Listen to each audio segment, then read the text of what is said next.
7 signs na mahal ka ng ka-LDR mo. Napaka-exciting itong topic natin kasi marami nang nagre-request sa akin. And I think meron ako mga knowledge na maring i-share sa inyo. Yun lang po. Disclaimer, hindi po ako expert when it comes sa LDR. But meron akong kunting kaalaman na kung saan i-share ko po sa inyo sa video na ito. Kaya, ano pang hinihintay natin? Let's go!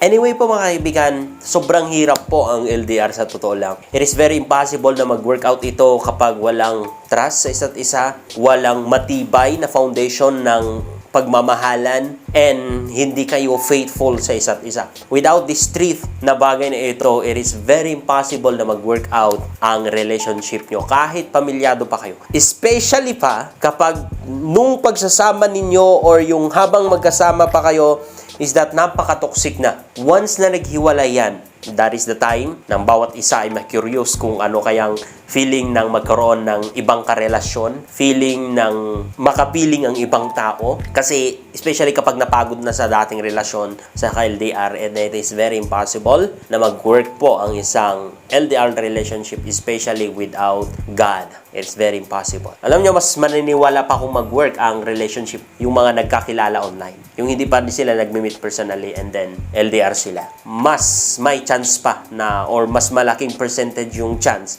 na mag-work out ito. But anyway, sa video na ito ay share ko sa inyo yung mga signs wherein kapag nakikita nyo ang mga bagay na ito sa ka-LDR nyo, it means malaki po yung chance na mahal kayo. Okay? So, simulan na po natin sa number 1. The sign is that hindi po pera ang kanyang ina-after sa'yo. Once na ang ka-LDR mo, palaging pera na lang ina-after sa'yo, palaging pera na lang yung pinag-uusapan nyo, hihingi yan ng pera, then it's a big sign. It's a red flag po na pera lang ina-after sa'yo, hindi yung puso mo. That's very dangerous. Okay? Pero, kapag wala siya masyadong pakialam sa pera, where in fact, siya pa yung nagbibigay sa'yo ng pera, then it's a big sign na mahal ka niyan. Okay? Number 2 ay gustong-gusto kanyang palaging kausap. Palagi kanyang mamimiss. Especially sa first year ng LDR nyo. Of course, gusto mo palagi siyang kausap. But, maintindihan mo sana that there will come a time na mauumay kayo. There will come a time na nakakatamad makipag-usap, but it doesn't mean na hindi na kayo mahal ng partner nyo. Kailangan nyo maintindihan yon. Huwag nyong sakalin, huwag nyong pilitin na gawin niya or kausapin ka kapag wala muna siyang time at ayaw niya muna.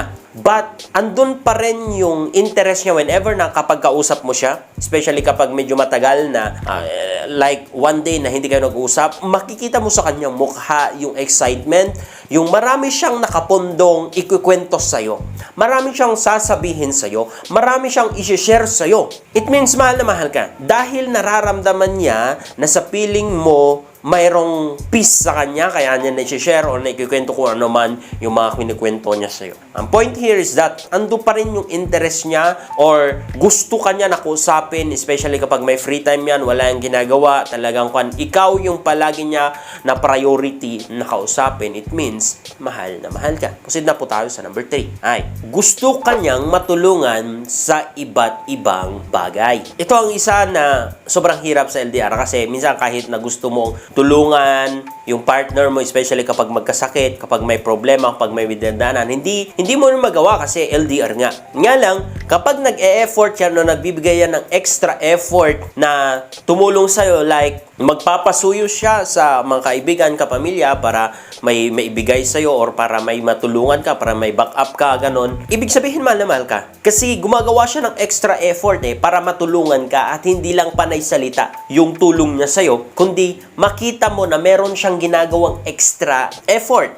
Maaaring minsan, especially kapag medyo kailangan na ng trabaho, edi magbabayad siya ng ibang tao para tulungan ka lang. Kapag nakikita mo yun sa LDR mo, it's a big sign na mahal ka. Okay? Tandaan mo yan. Number 4 na sign is that hanggat maaari ayaw niya na nag-worry ka sa kanya. That is why palagi kang ina-update, palagi kang chinachat, kung meron siyang lakad, sinasabi niya, or kapag matagal na hindi siya nag-reply, hindi siya nag-text, or hindi siya matawagan, meron kang marireceive na explanation mula sa kanya kasi ayaw niya nag-worry ka. Okay? Pero kung wala, like for example na wala siya ng isang araw, dalawang araw, hindi mo siya makontak, tapos pag nag-reach out parang walang nangyari, minsan nakakainis yun, pero sa totoo lang, most of the time, hindi ko naman sinasabing all the time, most of the time, wala lang talaga siyang pakialam sa'yo. And, ito ang nakakatakot na katotohanan. Kapag magaling yan ng mind games, ng reverse psychology, mapapainan ka dyan. Kasi minsan, kapag ganito kasi, let me give you an example. Kapag hindi siya nagpaparamdam, tapos bigla siya nagparamdam sa'yo, and then wala siyang sinasabi, ikaw yung maku-curious, ikaw yung magtatanong, and hindi mo namamalayan, ikaw na pala yung naghahabol sa kanya. Ikaw na pala yung nababaliw sa kanya. So, ang pinaka-the best na gawin mo dyan, whenever na wala siyang update, wala siyang sinasabi, huwag mong pilitin na tanungin, huwag mong pilitin na hayaan mo lang. Okay? And then, i-study mo kung talagang mahal na mahal ka. Like, ito nga yung sinashare ko sa inyo, mga sign. Tignan mo kung mahal ka, kasi kung hindi, makipag-break ka na dyan. Makipag-hiwalay ka na dyan. Walang magandang patutunguhan yung relasyon nyo na yan. Okay? So, number 5 na sign is that binablock ka niyan kapag nasasaktan mo siya or kapag nag-aaway kayo. Especially kung talagang mahal na mahal ka, meron kang nasabi sa kanya, meron kang nagawa, kung saan sobra siyang nasaktan, at kailangan niya ng space, binablock ka niyan. Hindi dahil sa hindi kanya mahal, gusto niya lang muna maybe magpakalma, mag-relax, para iayos yung kanyang thinking, tsaka siya mag-reach out sa'yo. Kapag nag-reach out yan sa'yo na kalmado at okay at gusto niyang makipag-usap na sa'yo, it means mahal na mahal ka kasi inayos niya lang yung sarili niya bago siya makipag-usap sa'yo para hindi maging emotional kung ano man yung masabihin niya, yung mga decision niya. So, it's a big sign na mahal ka sa totoo lang kapag binablock ka. Okay? Pero kapag binablock ka na walang dahilan, especially kapag meron kang alam na parang may party, meron siyang nilakad, meron siyang lumabas sila ng mga kaibigan niya, tapos binablock ka, there's something. Ayaw niya lang na makontak ka. Hindi naman sa pinag-worry kita, pero minsan itong katotohanan. Ayaw niya lang na makontak ka, ayaw niya lang na baka matawagan mo siya, meron siyang harap na ibang babae, ganon, mahuli siya. Sakto. So, my point here is that kapag nasaktan mo talaga siya, and meron siyang reason kung bakit i-block ka niya, or bakit gusto niya munang tumahimik, it's a big sign na mahal ka niya. Okay? Number 6 no sign, na mahal ka, napakalaking sign talaga to, is that may sense of assurance sa'yo na mahal ka niya talaga. Maaaring sinasabi niya, ginagawa niya, or mararamdaman mo inside you. Even kapag nag-aaway ka ganon, may nagsasabi inside you na mahal ka niyan. Huwag kang mag-alala, mahal ka niyan. Minsan, mas maingay lang talaga yung emotion mo, yung pain na naramdaman mo, yun yung pinapakinggan mo. Pero inside you, kapag meron kang assurance pa rin na mahal ka niyan, na hindi ka niyan ipagpapalit, na faithful yan sa'yo, it's a big sign na mahal ka niya. Even siya mismo, meron siyang mga ginagawa sa'yo or pinapakita sa'yo para ina-assure niya yung kanyang pagmamahal. Like, palagi nga siyang nang-update. Of course, nag-I love you yan. Of course, may mga effort, extra effort siya na ginagawa. This is an example. Whenever na may nagre-reach out sa kanya, nakipag-usap sa kanya, naglalandisan niya, tapos kilala mo, kahit na hindi ka naghingi ng explanation sa kanya, ino-open niya sa'yo kasi gusto niya na magkaroon ka ng assurance na ikaw yung mamahalin niya, ikaw yung mahal niya, ikaw yung pipiliin niya. Lagi mong tatandaan yan. May mga manlalandikan sa kanya, may magchat-chat sa kanya, even minsan mga kaibigan mo. Kapag may manlalandi sa kanya, pag may chat-chat sa kanya, ino-open niya sa'yo. Why? Kasi gusto niya ni-assure sa'yo or iparating sa'yo without telling you directly that yung pagmamahal niya ay sa'yo lang. Yung puso niya ay sa'yo lang. It's a big sign na mahal ka ng LDR mo. Okay? And last but not the least, number 7 is that kapag may future plan siya sa inyong dalawa, talaga ito. Alam mo, 100% na mahal ka kapag may plano siya. At hindi lang plano na hanggang salita, hanggang sa sinasabi lang sa'yo, meron siyang mga ginagawa. Like, nag-iipon na yan.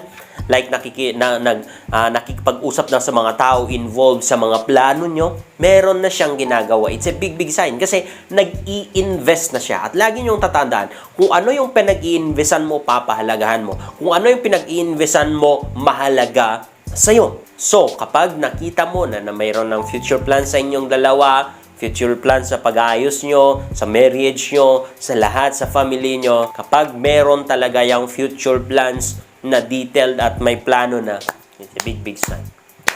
Mahal ka niyan. Tandaan mo yan. Okay, so ito lang po muna ang 7 na may share ko sa inyo na maaaring pagbasihan nyo or signs para masabi nyo na mahal nyo ang ka-LDR nyo or mahal kayo ng ka-LDR nyo, Pero technically, it's only God who can able to help you sa relationship nyo para mag-work out ito. Kaya siya po ang maging center ng relationship nyo. Palagi kayo pong lumapit sa kanya, mag-ask ng tulong, mag-pray, and you will see kung paano siya mag-work sa buhay nyo. That's it. Maraming salamat and God bless. Shalom.